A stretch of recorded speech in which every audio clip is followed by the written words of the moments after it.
The whispers started before Harold Jensen even reached the door of the auction barn in Waterloo, Iowa.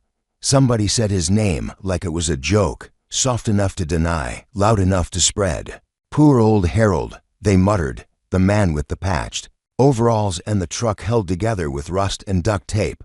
"What's he doing here today? This is Keller's liquidation, the sale of the decade. Folks came to buy, not to watch a relic wander round." He walked, head down, as if he had done this 1,000 times, ignoring eyes that priced him at zero. It was Saturday, November 4th, 1989, and the place was packed so tight you had to turn sideways. To pass, dealers from Chicago and Minneapolis stood near the front, clean boots, sharp jackets, faces that didn't miss a number. Banks sent men with clipboards. Every serious farmer in 5 counties showed up because Keller Farm was unloading 32 John Deere tractors, running and well kept, some as new as 87, some back to 73. Money hung in the air like dust. Harold took a spot and back, hands in his pockets, listening, letting crowd decide what he was worth. Harold was 67, and nothing about him looked ready for $1 million room. His overalls had been patched until you couldn't find the original cloth. His boots were separating at the soles. His flannel shirt was thin at the elbows, and his cap was so faded you couldn't read what it once advertised. He farmed 320 acres outside Nashua, small enough that folks assumed he was barely making it. His newest tractor at home was a 1968 John Deere 4020. The oldest was a 1950 DeFarmel M, and he kept it running like a promise always. Stan Morrison, the best auctioneer in Iowa, started at 9 sharp and spoke like he owned the clock. He welcomed everyone, then pointed at the line of green tractors and offered the whole lot as one purchase. All 32 or none, opening bid. To point for million, he called. Nobody moved. He dropped it to .2, then to million even, still nothing. Buying all of them was too much cash and too much inventory. A Chicago dealer finally lifted a hand at 1.6. A Minneapolis dealer answered at 1.7, and the room stalled. Stan read the silence, made the call, and switched to individual sales. The crowd loosened, like everyone had been holding their breath. A 1987 John Deere 4050 opened at $90,000 and hands flew up. It sold for $112. A 1985 8600 went for $142. A 1980 for $7,400 hit $98.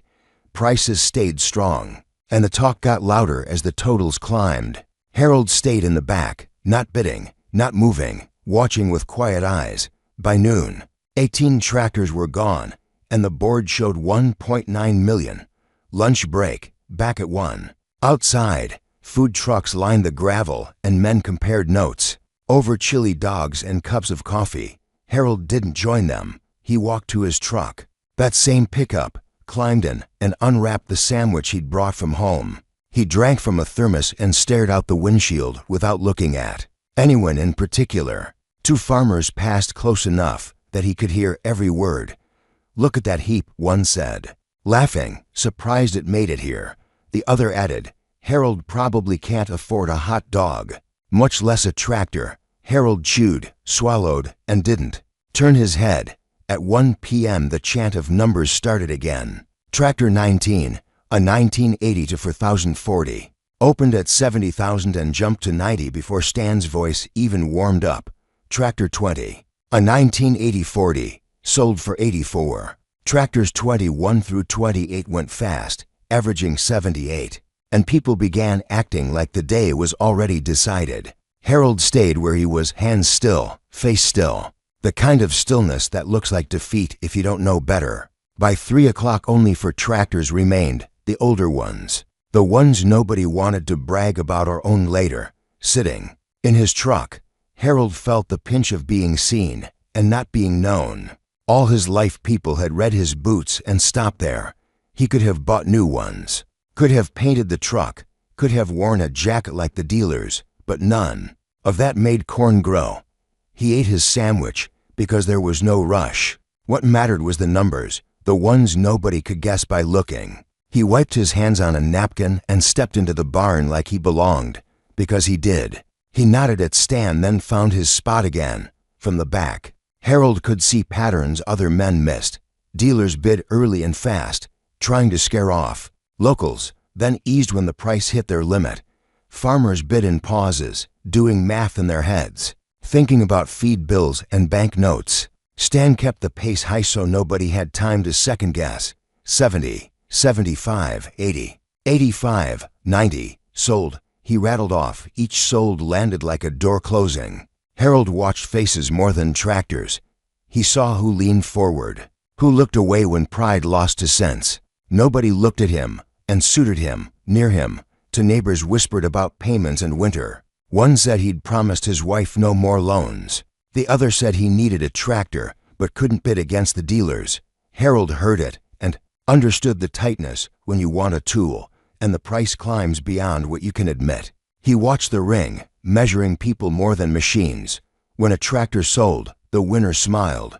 Then the smile slipped, like he'd remembered the rest of his bills. Stan's voice kept moving, and the crowd kept chasing. Harold stayed quiet, letting them think whatever made them comfortable today. People knew Harold Jensen in the loose way small towns know a name. He was polite at the feed store, quiet at church, the man who fixed his own fences and never asked for favors. That made the whispers feel safe.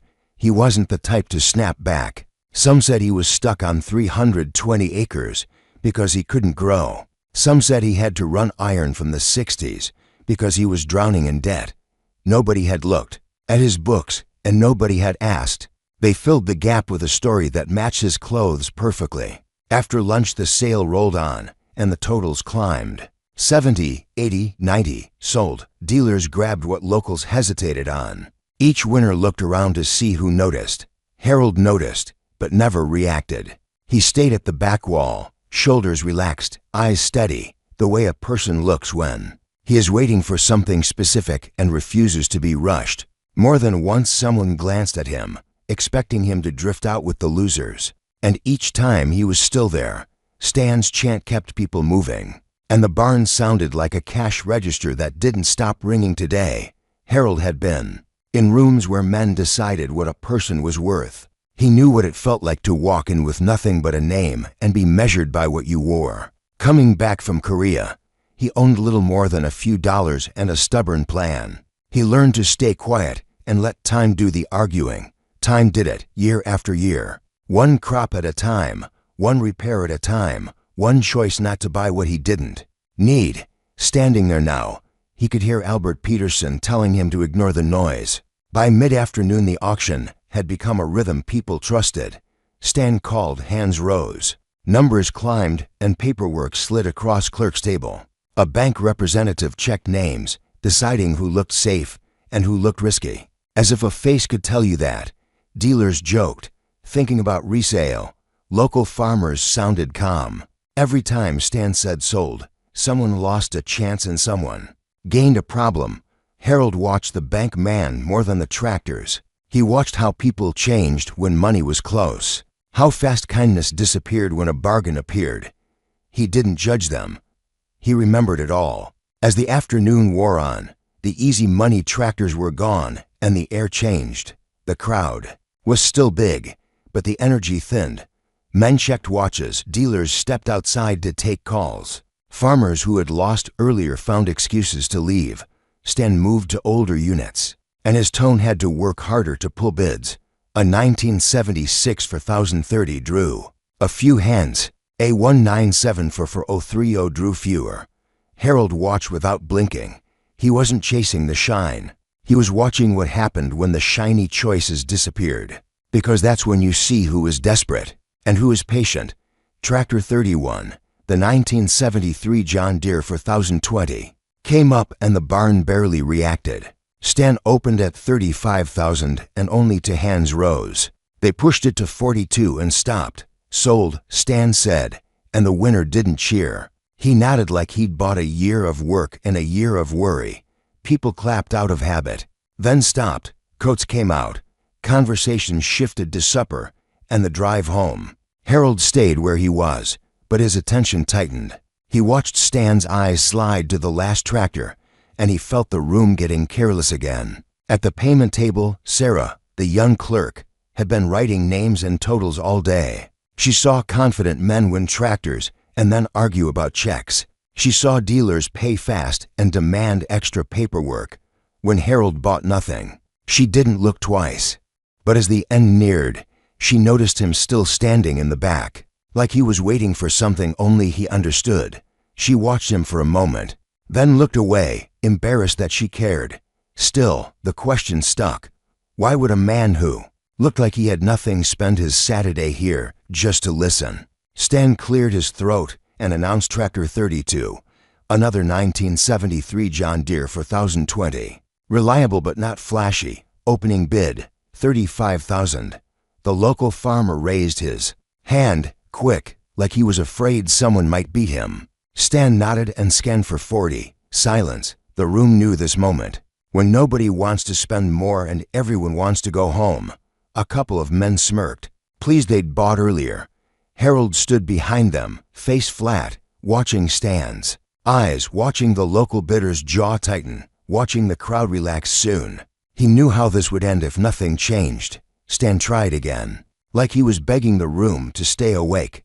No new hands. The local bidder kept his arm up, eyes darting, as if he expected someone to punish him for getting a deal. Around him, men stared at the ground, pretending they weren't interested. The way people do when they want something but don't want to pay. Harold felt something familiar in that silence.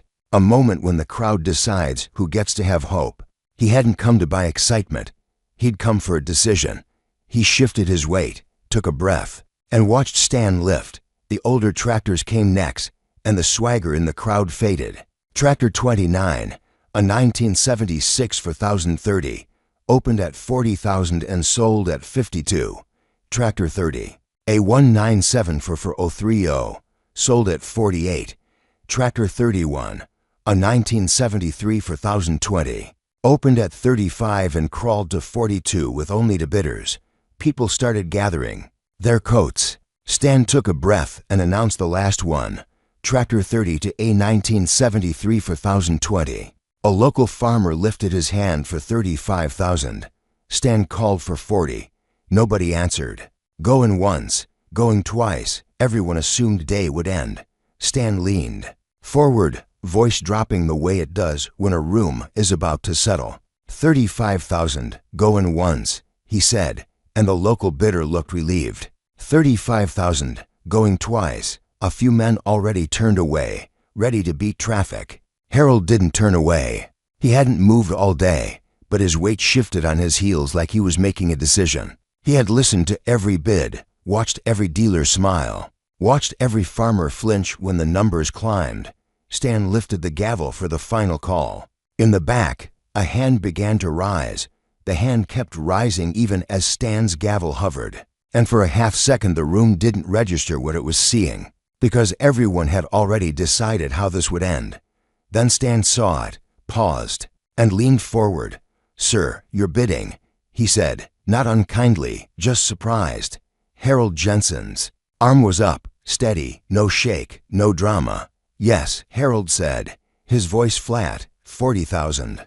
The sound that followed wasn't loud, but it spread fast. A ripple of murmurs and quick looks and half-laughs that died halfway out. Heads turned. Faces tightened. People tried to place him, then remembered the truck, the overalls, the silence. All day, 40, Stan repeated, confirming it for himself. The local bidder blinked, looked back, then nodded. 42. Harold didn't hesitate. 45. Now the murmurs had weight. Somebody in the front row leaned back to see him better. Someone else whispered his name again. Slower this time. The local bidder hesitated, did the math he hadn't planned to do, then lifted his hand one last time. 48. Harold didn't. Look at him. He looked at Stan and said 50. It landed hard. 50,000 for the oldest tractor on the lot. The local bidder exhaled, shook his head, and dropped his hand. Too much, he said to nobody. Stan didn't rush it.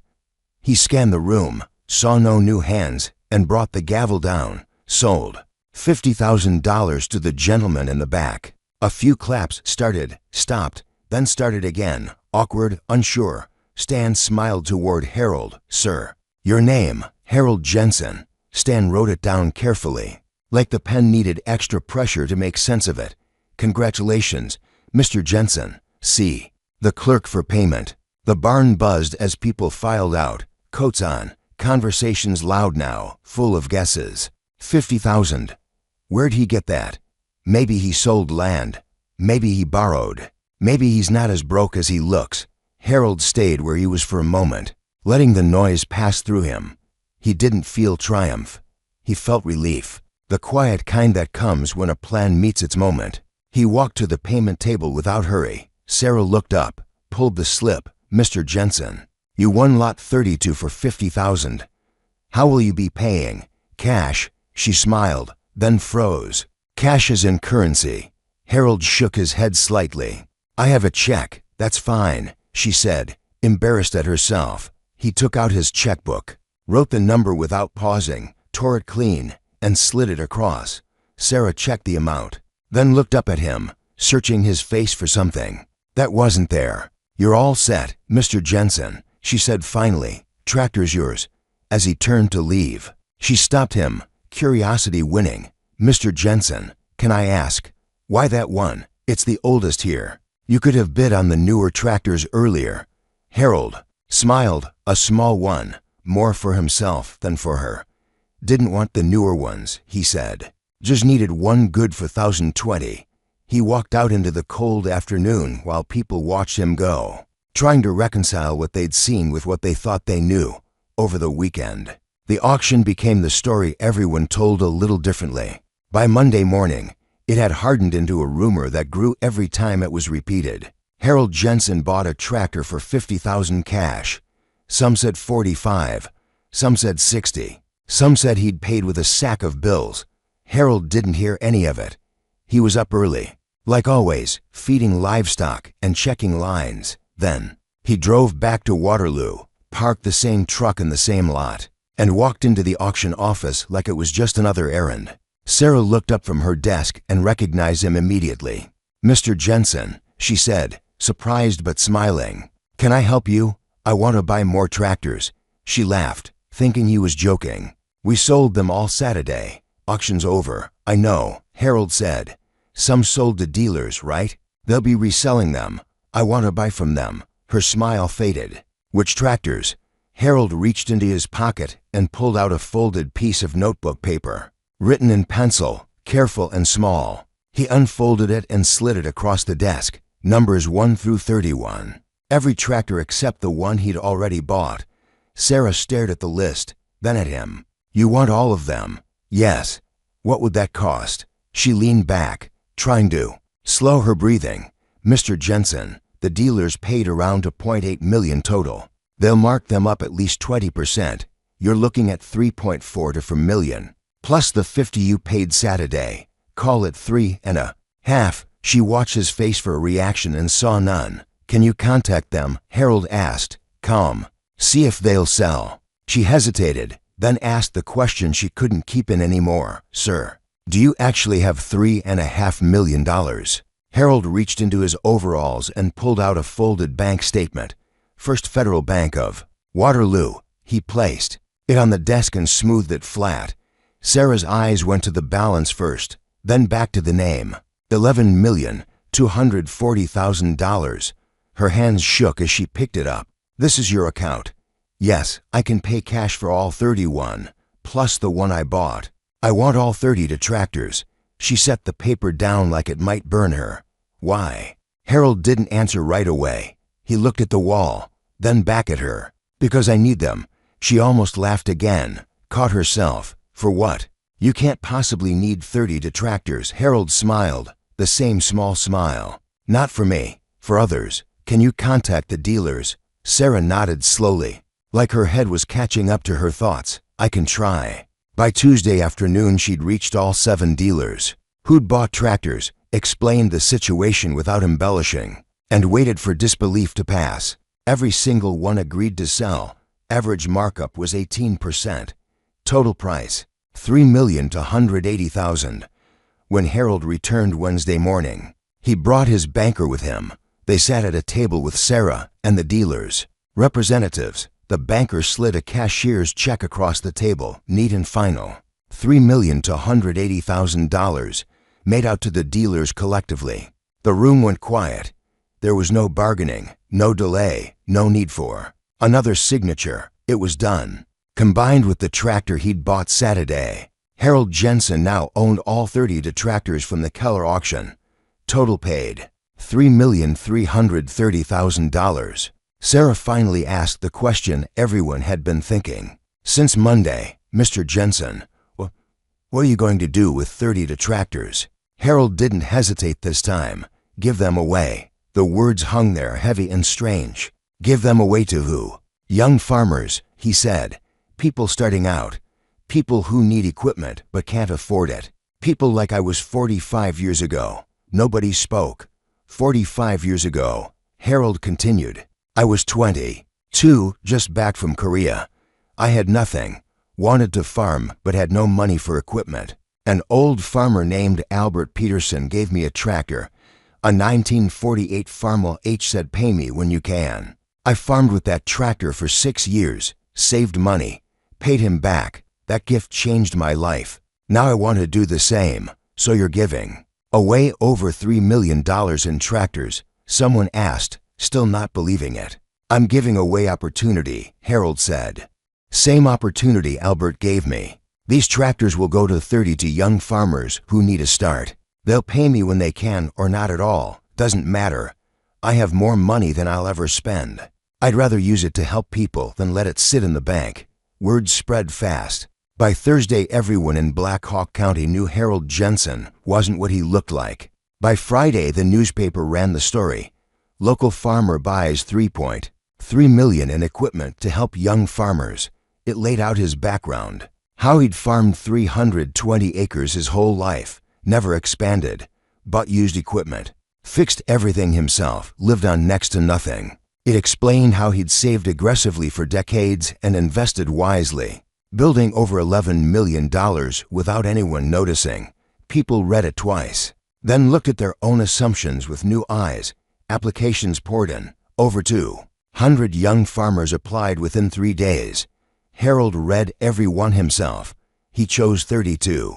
Based on need, character, and commitment, he invited them to his farm, showed them the tractors lined up in the yard, and let each one choose. The youngest was 19. The oldest was 38. All were stunned. One cried. Another tried to refuse. Harold waved it off. The only thing I ask, he said, is that someday you help someone else. By Christmas of 1989, all 30 detractors were gone, working fields across 6 counties. Harold didn't attend ceremonies or pose for photos. He went back to his routine, the same truck, the same overalls, the same quiet life. Reporters asked why he lived so simply when he was worth $11 million. Because I don't need more than I have, he said. My house is comfortable. My truck runs. My clothes work. Why would I waste money on things I don't need when I could help people who actually need help? Over the next 10 years, 28 of the 32 farmers were still farming successfully. An 87% success rate. They expanded, hired people, built families. When asked why they made it, they all said the same thing. Harold Jensen gave me a start. I wasn't going to waste it. Some paid him back even though he never asked. When they did, he passed the money on to another young farmer. Between 1989 and his death in 2003, Harold helped 72 young farmers in total, giving away over $6 million in equipment, land rent assistance, and direct help. He died at 81, still in the same small farmhouse, still driving that truck. His estate went entirely to a foundation, helping young farmers. His funeral filled the church with over 900 people, half of them farmers he'd helped. They stood and shared stories. Harold gave me a tractor when I had nothing. I farm 800 acres now. My kids will take over. All because Harold believed in me. His gravestone reads simply, farmer, giver, the richest poor man in Iowa. People still tell the story at auctions and coffee shops. A reminder that appearances lie and quiet men sometimes carry the biggest checks. Long before anyone in that barn ever learned to say his name with respect, long before the checks and the headlines, and the sudden rewriting of who Harold Jensen was supposed to be. There was a version of him that very few people ever asked about, because the truth was quieter than gossip and took longer to explain. Harold did not wake up one morning rich, and he did not stumble into money by accident or luck. His story moved slowly, the way real lives do, shaped by decisions that looked boring from the outside and sacrifices nobody applauds, while they're happening when he was 22 years old. Just back from Korea in 1944, he came home with $400 in military savings, no land, no equipment, and no clear path. He worked as a hired hand for a farmer named Albert Peterson, earning $120 a month, living in a bunkhouse, eating what was put in front of him, and spending almost nothing because there was nothing he needed more than time. Albert noticed that. He noticed the way Harold showed up early, fixed things without being asked, and never complained. After 2 years, Harold had saved close to $2,000, which felt like a fortune to someone who had started with nothing. When Harold told Albert he wanted to farm on his own, Albert didn't laugh or warn him off. Instead, he handed him the keys to a 1948 Farmel H and told him to pay him back when he could. That moment set a rule Harold followed for the rest of his life. Opportunity matters more than appearances, and generosity has a longer memory than money. Using that tractor, Harold rented 80 acres, paid cash rent, and worked it himself. He lived on almost nothing, reinvested everything, and slowly built credibility the old way. By showing up year after year, in 1951, a 160-acre farm came up for sale. The owner wanted $32,000. Harold had $8,400 saved, not enough for a down payment by the bank's standards. He went back to Albert, explained the numbers, and asked for help. Albert loaned him $8,000 without paperwork or deadlines. Harold combined it with his savings, secured the mortgage, and took on a payment that would have crushed most young farmers.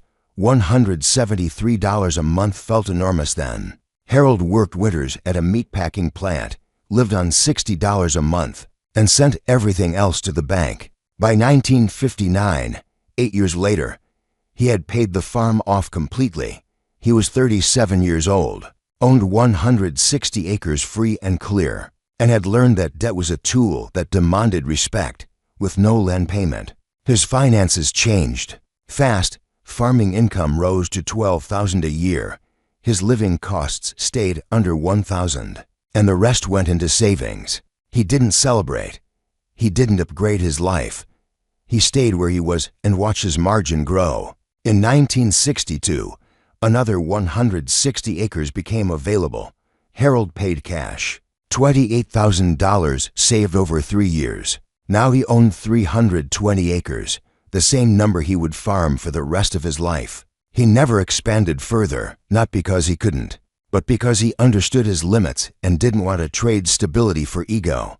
By the mid-60s, his net income hovered around $10,000 a year, and he still lived on less than $1,000. Most people would have let that money sit. Harold didn't. In 1966, he began investing in municipal bonds, $5,000 at first. Drawn from savings he could afford to leave alone. The returns weren't exciting, but they were steady, tax-free, and boring in the best way. Each year he added more. By 1975, his bond portfolio was worth $120,000, his land valued at $240,000, and his total net worth around $360,000. Still, nothing about his life looked different. He wore the same clothes, drove the same truck, fixed his own equipment, and kept his mouth shut. The decade between 1975 and 1985 was the turning point most people never saw. Farming income rose sharply.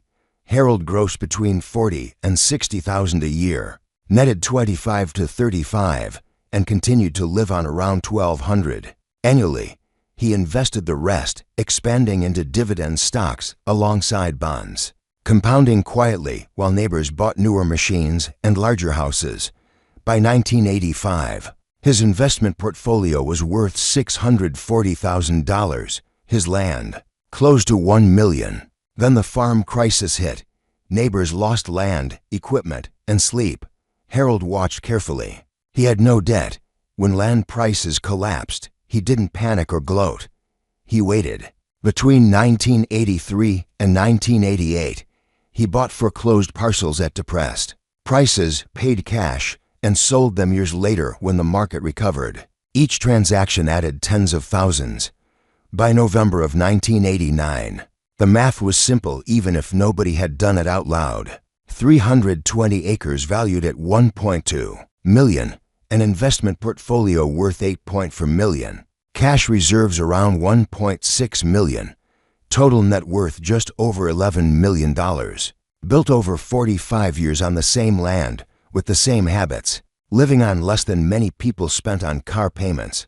When Harold walked into the color auction barn, he wasn't carrying a secret he was eager to reveal. He was carrying a lifetime of decisions that didn't announce themselves. The day after the tractors were given away, life went back to normal for him in ways that confused people who expected a transformation. He didn't buy a new truck. He didn't upgrade his house. He didn't take a vacation. He went back to farming, to fixing things, to quiet mornings and long days. The difference was that people looked at him differently now, and he noticed it. At the feed store, conversations paused when he walked in. At church, people leaned closer. Some apologized, without saying what for. Others tried to ask how he did it, expecting a trick or shortcut. Harold listened politely and gave them the same answer every time. Spend less than you make. Invest the rest, don't rush, and don't show off. Most nodded. Few followed it. The 32 farmers who received tractors felt the impact immediately. With reliable equipment, they worked more efficiently, expanded acreage, and negotiated better terms with banks that suddenly took them seriously. One by one, they stabilized. Some sent payments back to Harold even though he never asked. When checks arrived, he endorsed them and handed them to someone else who needed help. That became his pattern. Money that returned never stayed. It moved through him, not to him. Over time, the story grew beyond the tractors. Harold helped with land, rent, loan guarantees, and quiet advice. He never positioned himself as a savior. He asked questions, listened, and reminded people that success was fragile and generosity was a choice you made daily. By the late 90s, Harold slowed down. In 1999, at 77, he sold his 320 acres to a young farmer at favorable terms, below market, with the condition that the land be cared for. It was his last gift tied directly to the soil. He moved into a small apartment in town, lived on Social Security and investment income, and continued giving away almost everything else. Between 1999 and his death in 2003, he gave away another $2.8 million. When he died, his estate was valued at $9.4 million. Every penny went to the Harold Jensen Young Farmer Foundation, set up to continue what he had started quietly decades earlier. The foundation went on to help hundreds more, but Harold didn't live to see the numbers grow. What he saw and what mattered to him were the individual lives that stabilized, the families that stayed on the land, and the ripple that kept moving outward long after his hands were no longer writing checks. People who had laughed at his truck now told their kids not to judge by appearances. Bankers adjusted how they evaluated farmers. Dealers listened longer before dismissing anyone. None of that felt dramatic to Harold. It felt like balance. When people later tried to reduce his life to a lesson, he resisted it even in memory. He didn't believe in slogans or speeches. He believed in showing up, staying quiet, and letting actions explain what words couldn't. The tractors were never the point. They were simply the moment when a lifetime of choices collided with a room full of assumptions. And the assumptions lost. What happened after the checks cleared was quieter than the purchase itself. And that quiet confused people more than the numbers ever had, because there was no victory lap, no announcement, no moment where Harold Jensen stood up and explained himself to the room. Only a series of small decisions that added up to something nobody there had expected.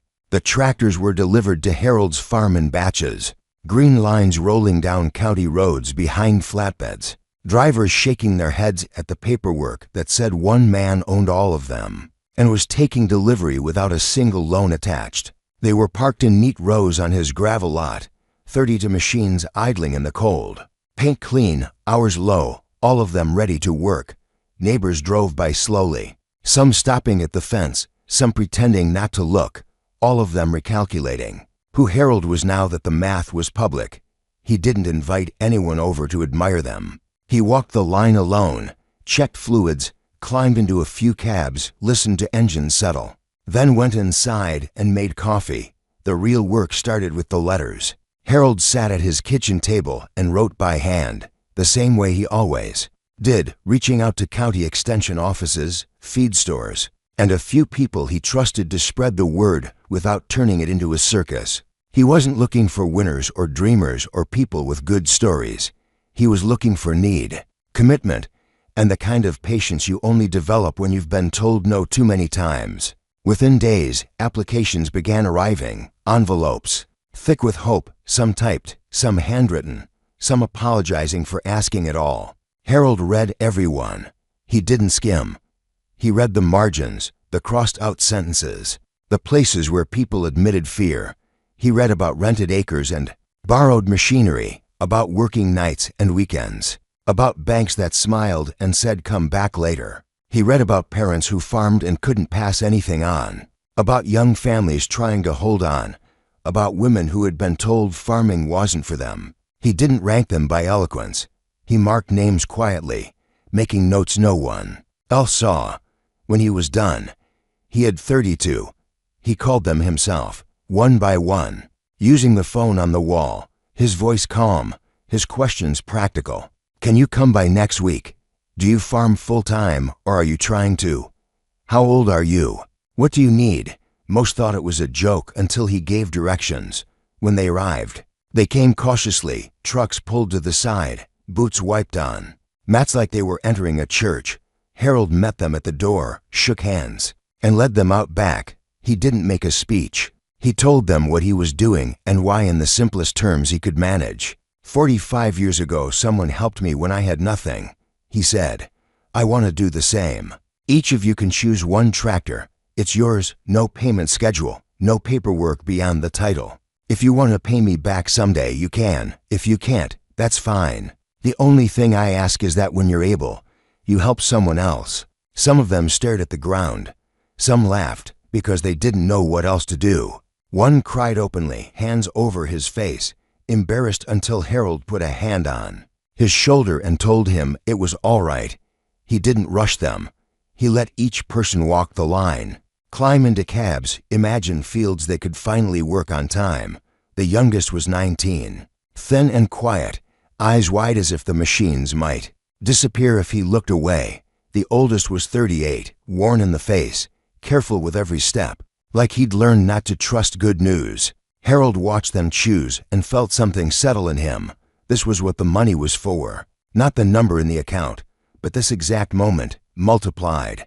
The tractors left one by one, tires crunching gravel, engines pulling away toward different counties, different lives. By Christmas of 1989, his yard was empty again, and it looked the way it always had. That was when the second wave began, the one nobody could control. The newspaper story was picked up by farm journals, then by magazines that liked lessons wrapped in overalls. Reporters came with cameras and questions Harold answered politely, briefly, always redirecting away from himself. They wanted to know why he lived the way he did. He told them he didn't need more. They wanted to know how it felt to give away millions. He said it felt right. They wanted to know what advice he had for young farmers. He told them to work hard, save aggressively, and stay humble. Some listened. Some wrote it down and moved on. The impact showed up where cameras didn't go. Banks began approving loans for people they would have dismissed months earlier because those people now had equipment and confidence. Dealers stopped laughing at old trucks and started asking better questions. Families that had been one bad season away from quitting held on. Michael Torres was 24 and working 3 jobs when he drove into Harold's yard. Construction during the day, gas station at night, farm work whenever he could. 80 rented acres worked with borrowed machines that broke at the worst times. He'd saved $18,000 over 5 years and still wasn't close to affording anything that would change his situation. When Harold handed him the keys to a 1985 $8,600 worth more than Michael had ever imagined owning, Michael cried without apology. He tried to refuse. Harold shook his head. "You remind me of myself at your age," he said. "Work hard, save your money, help others." Michael did. With that tractor, he quit two jobs, focused on farming, rented more land, and grew steadily. 8 years later, he paid Harold back in full, one check at a time, insisting on it. Harold accepted the final payment, then quietly passed it to someone else who needed help. Jennifer Walsh was 28 and one of only 3 women among the recipients. She had farmed with her father until he died, then watched the equipment get sold to pay debts. Banks didn't take her seriously. She taught, schooled to make ends meet, and farmed on the side with rented machinery, saving every spare dollar. Harold gave her a 1980 to 4040 worth 80 for 1000. She hugged him without asking permission. With reliable equipment, she expanded, took on more acres, and became a voice for women in farming, mentoring others and opening doors that had been closed to her. She never paid Harold back in money. She paid him back by helping 11 other women get started, multiplying his gift in ways no balance sheet could capture.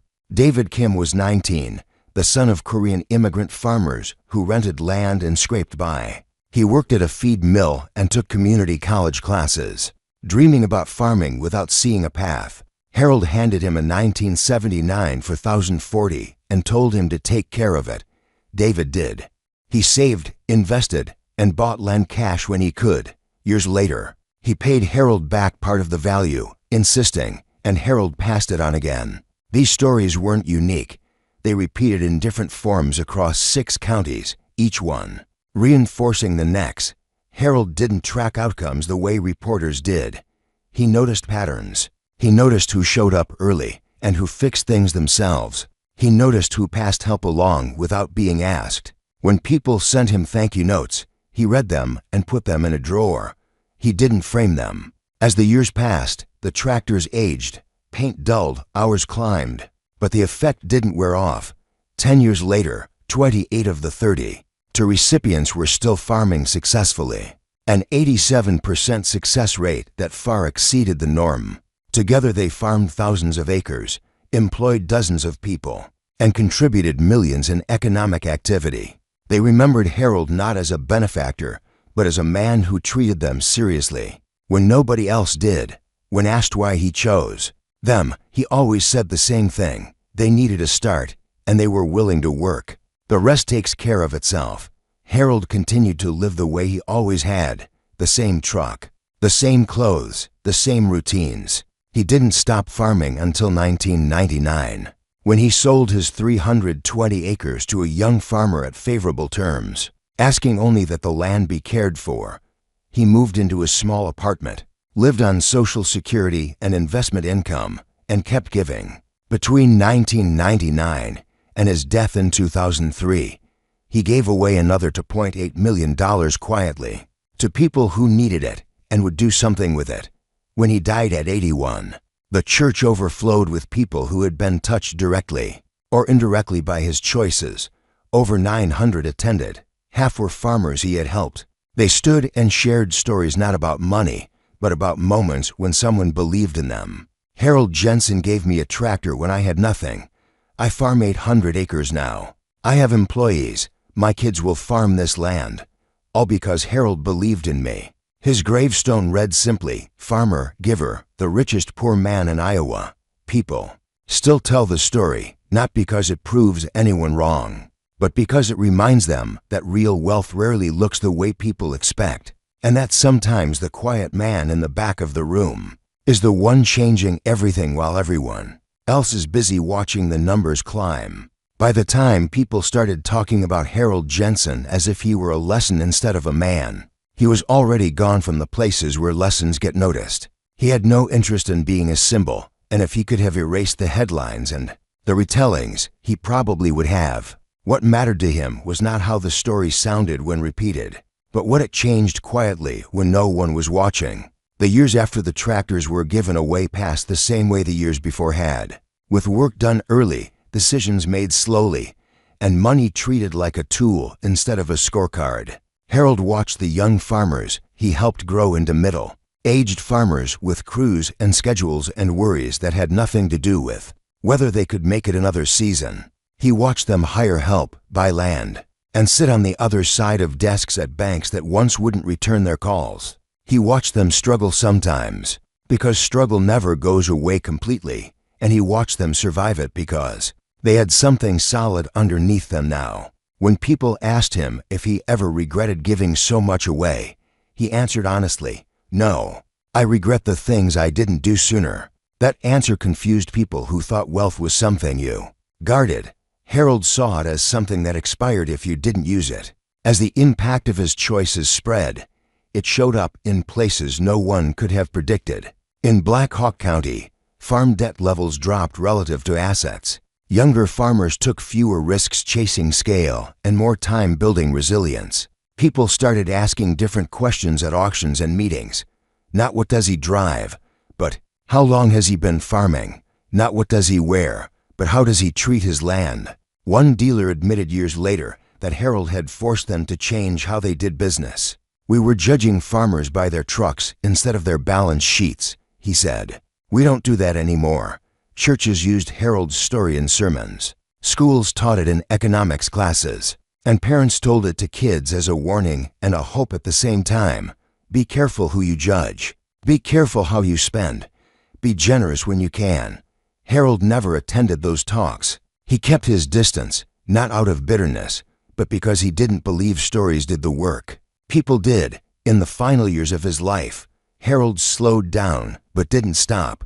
He walked more, drove less, and spent mornings reading applications sent to the foundation he'd quietly set up to continue helping young farmers after he was gone. He insisted on the same criteria he'd always used: need, character, effort. He told the trustees not to chase numbers or publicity. "If we help fewer people well," he said, "that's better than helping many poorly." When he sold his 320 acres in 1999, it wasn't because he needed the money. It was because he wanted to see the land continue under someone who cared. He negotiated favorable terms for the buyer, a young farmer who reminded him of himself, and made sure the soil would be worked, not mined.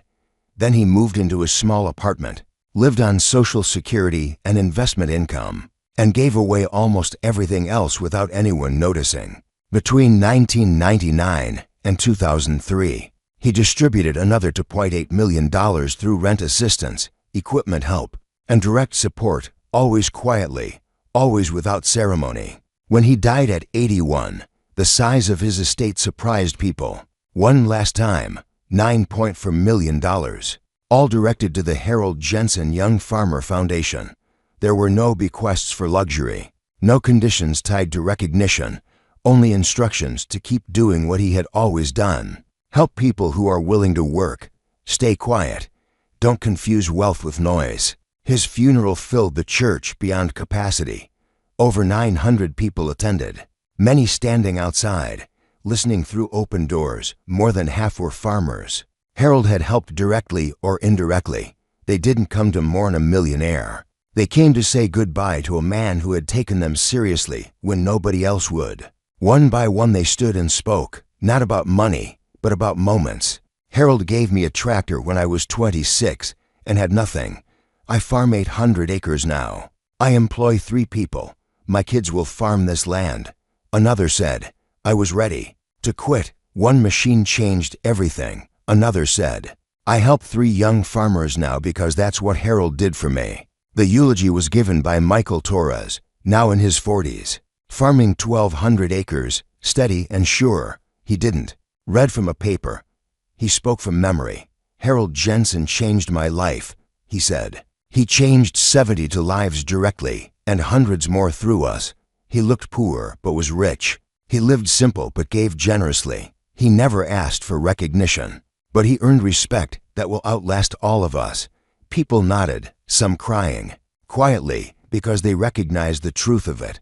Harold hadn't just given away tractors. He had altered trajectories. Long after his death, the foundation continued his work, helping more than 200 additional farming families get started or stay afloat. Those families farmed tens of thousands of acres, employed hundreds of people, and generated hundreds of millions in economic activity over time. None of that would have made sense to the men who laughed at his truck on the day of the auction. That was the point. The lesson people tried to extract from Harold's life never fit neatly into a slogan. It wasn't about looking poor while being rich or about shocking others into silence. It was about understanding what money was for and refusing to let appearances decide character. Harold didn't set out to prove anyone wrong. He simply lived according to values that didn't need an audience. The day he raised his hand at the auction was not the climax of his life. It was the natural outcome of decades of restraint, patience, and quiet intention.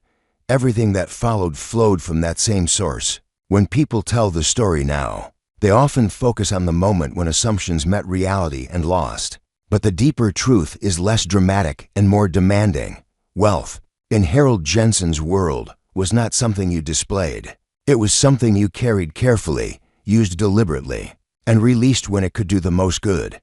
He shut everyone up not by speaking louder, but by acting when it mattered. And in doing so, he left behind something far more durable than money. He left behind people who knew how to build, how to wait, and how to pass help forward when it was their turn.